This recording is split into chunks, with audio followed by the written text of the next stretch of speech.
संयुक्त राष्ट्र सुरक्षा परिषद में युद्ध को लेकर सीज फायर का प्रस्ताव रखा गया। 16 देशों ने प्रस्ताव के पक्ष में वोट डाले और इस दौरान खिलाफ में सिर्फ एक वोट पड़ा। लेकिन इस एक वोट ने इजराइल और हमास के बीच सीज फायर की बातों पर विराम लगा दिया, क्योंकि ये एक वोट नहीं, वीटो था, वो भी अमेरिका का। अमेरिका नहीं चाहता कि इस वक्त इजराइल युद्ध में सीज फायर हो। यही अमेरिका पिछली बार हुए सीज फायर पर अपनी पीठ थपथपा रहा था।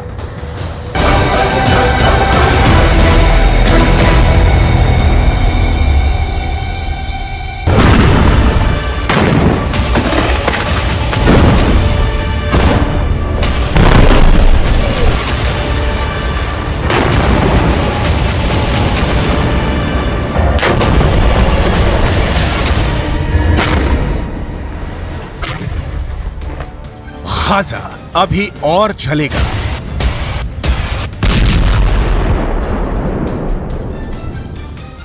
इजराइल अभी और हमले करेगा।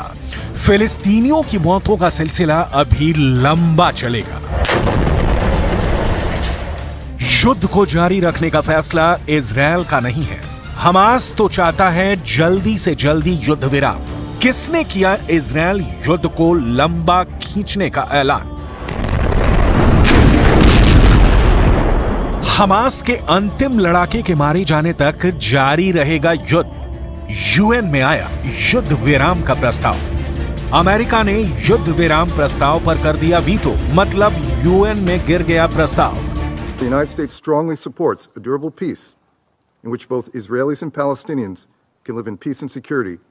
We do not support calls for an immediate ceasefire. This would only plant the seeds for the next war, because Hamas has no desire to see a durable peace, to see a two-state solution. Gaza में जारी रहेगा रक्तपात। फिर सामने आया America का double standard. Target Hamas के बहाने Iran को ठिकाने लगा। Birleşmiş Milletler'in bu aciz ve işlevsiz yapısının da tüm dünyada sorgulanacağına inanıyoruz. Bakın çok açık söylüyorum. Gazze'den sonra hiçbir şey eski tas eski hamam devam edemez. Washington DC से Israel की राजधानी तेल अवीव तक 8 अक्टूबर से लेकर अब तक कितने विमानों ने उड़ान भरे हैं, कोई गिनती नहीं है। कितने असलहे अमेरिका ने इजरायल को सप्लाई किए हैं, किसी भी एजेंसी के पास इसका कोई जवाब नहीं है। ये हथियार, ये एयरक्राफ्ट कैरियर, ये लड़ाकू विमान इजरायल ने हमास के अंत के लिए ही इजरायल को भेजा है।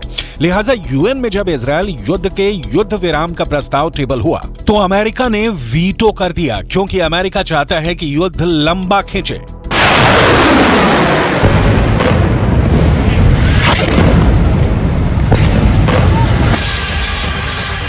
ये वही अमेरिका है जिसने पिछले बार के युद्ध विराम में अहम रोल निभाया था।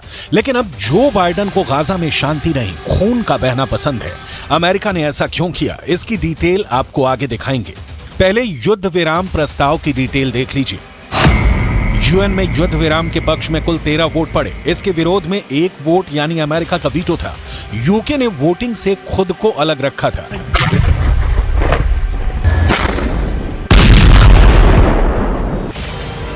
अमेरिका ने ऐसा कदम क्यों उठाया है, बाकायदा इसकी दलील भी दी गई। कहा गया कि युद्ध रोकने का ये ठीक वक्त नहीं है। आपको आगे दिखाएंगे कि खुद अमेरिका में इजरायल युद्ध को लेकर देश की जनता की क्या राय है। कितने प्रतिशत अमेरिकी चाहते हैं इजरायल युद्ध और कितने प्रतिशत अमेरिकी मानते हैं हमास को युद्ध के लिए जिम्मेदार। उससे पहले सुनिए अमेरिका का वीटो वाला तर्क। रॉबर्ट ए वुड संयुक्त राष्ट्र में अमेरिका के राजदूत और उप स्थायी प्रतिनिधि हैं।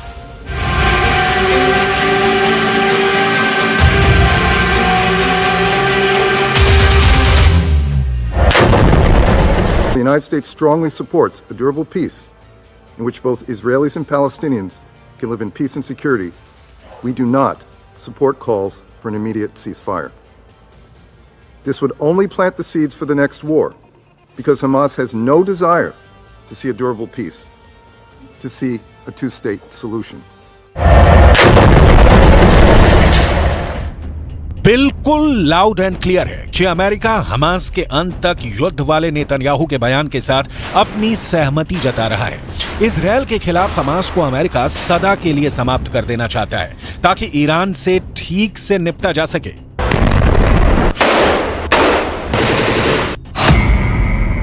युद्ध के लंबा खींचने से अमेरिका को क्या हासिल होगा, इसे 5 पॉइंट में समझने की कोशिश करते हैं। पहला, इजरायल की इच्छा है कि वो हमास के आखिरी आतंकी के मारे जाने तक युद्ध जारी रहे। अमेरिका दोस्ती निभा रहा। दूसरा, अमेरिका हमास के खात्मे के साथ खाड़ी में मैसेज देना चाहता है कि इजरायल या उसके खिलाफ हमलावर का अंत ऐसे ही होगा। तीसरा, युद्ध लंबा खींचेगा तो यमन के हूथी और लेबनान के हिजबुल्लाह के खिलाफ भी अमेरिका को एक्शन लेने का मौका मिलेगा। चौथा, अमेरिका को ईरान को निपटाना है और युद्ध जारी रहने की सूरत में ऐसे मौके जरूर आ सकते हैं। पांचवां, अमेरिका चीन और रूस को बताना चाहता है कि खाड़ी में अब भी उसका परचम सबसे ऊपर है।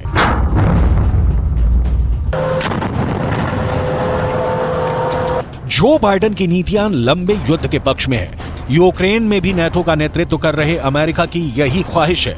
ज़ेलेंस्की को इतने हथियार दिए जाएं कि पुतिन उन्हें परास्त नहीं कर सके, लेकिन इतने भी नहीं दिए जाएं कि पुतिन परमाणु बम जैसे विकल्प पर विचार करें। मतलब युद्ध चलता रहे और अमेरिका का हित पलता रहे। लेकिन यहां समस्या यह है कि हमास यूक्रेन की तरह ना ही बड़ा है, ना वैसा हथियार संपन्न है, ना ही उसके पास इतने लड़ाके हैं। हालांकि अमेरिका ने इसका भी उपाय सोच रखा होगा। यहां तक कि अमेरिका ने युद्ध के बाद गाजा के साथ क्या किया जाए इसका प्लान भी बना रखा है।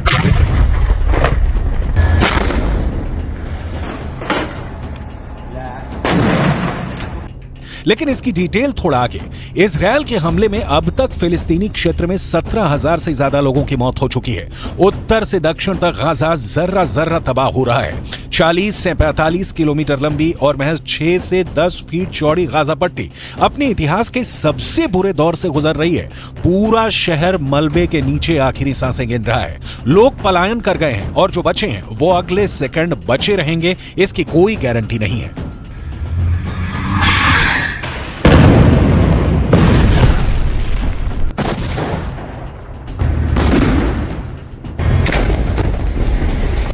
तबाही की तस्वीरें देखकर अंदाजा लगाना मुश्किल नहीं कि इजरायल युद्ध चाहे जितना लंबा खींचे, यूक्रेन युद्ध की तरह वर्ष का दरिया नहीं पार कर सकता। ईरान के युद्ध मैदान में उतरने से इनकार करने, सऊदी अरब का ईरान को हथियार सप्लाई नहीं करने के लिए कहना और हमास के लड़ाकों के इस वक्त हालात बता रहे हैं कि बहुत जल्द गाजा इजरायल के कब्जे में होगा। लेकिन तब इजरायल गाजा में कैसा बर्ताव करेगा, ये जान लेते हैं। उसके बाद बताएंगे कि युद्ध के बाद क्या है अमेरिका का गाजा के लिए सबसे लेटेस्ट प्लान।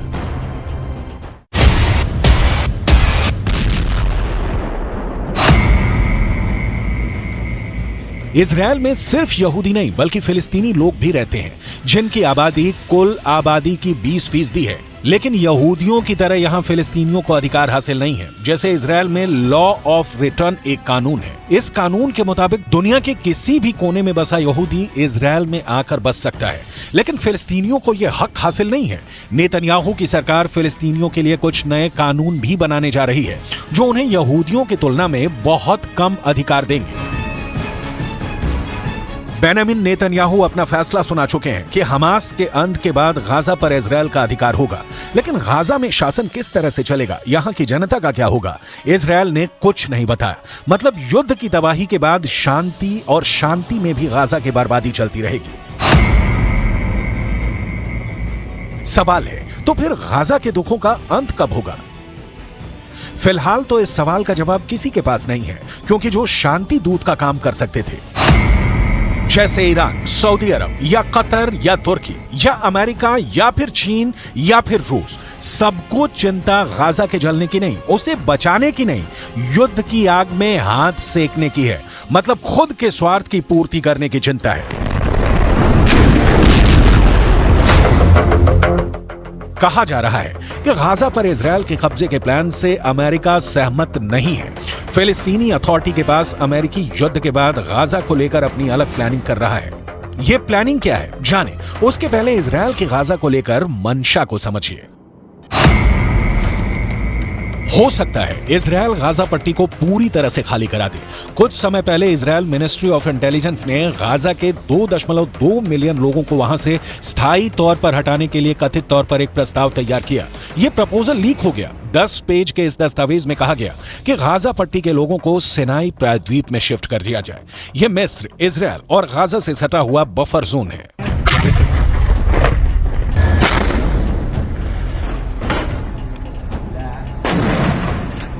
गाजा पर कंट्रोल के बाद इजरायल को जो करना है करेगा, क्योंकि तब उसका राज होगा। लेकिन ये राज कब तक चलेगा, सवाल उस पर है। गाजा पर इजरायल के चढ़ बैठने के बाद खाड़ी में हालात पहले की तरह कभी नहीं रह जाएंगे। इजरायल की सीमा सीधे सिनाई प्रायद्वीप तक पहुंच जाएगी। हालांकि गाजा पर इजरायल कब्जा कर लेता है तो ऐसा होता है, तो ये पहली बार नहीं होगा। गाजा पर इजरायल पहले भी कब्जा कर चुका है। वहां उसने कई बस्तियां भी बसाई थी, लेकिन 2005 में इजरायल सरकार के इरादे बदल गए। इजरायल ने गाजा छोड़ने का फैसला किया। इजरायल के गाजा से निकले 2 साल भी नहीं बीते थे कि वहां फतह और हमास के बीच संघर्ष छिड़ गया। 2007 में हमास ने गाजा पर अपना नियंत्रण कर लिया। तब से लेकर अब तक गाजा से हमास और इजरायल के बीच कभी छिटपुट, कभी ज्यादा और अब युद्ध जारी है, जिस युद्ध की नींव 2005 में ही पड़ चुकी थी।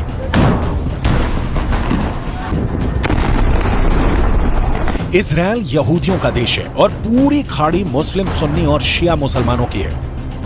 इजरायल से दुश्मनी मुस्लिम देशों के मूल में है। ईरान जैसे देश तो इजरायल के अस्तित्व को ही सिरे से नकार देते हैं। अरब देश मानते हैं कि मुस्लिम देशों की जमीन पर इजरायल को बने रहने का कोई हक नहीं। असली दिक्कत यही है, और गाजा पर इजरायल के कब्जे के बावजूद ये समस्या खत्म होने वाली नहीं है, क्योंकि इस समस्या से ईरान को फायदा है। इजरायल को तंग करता रहेगा। अमेरिका को फायदा है, खाड़ी में वर्चस्व बना रहेगा। चीन और रूस को फायदा है, पूंछ बनी रहेगी। इस बीच गाजा जल रहा है और चलता रहेगा।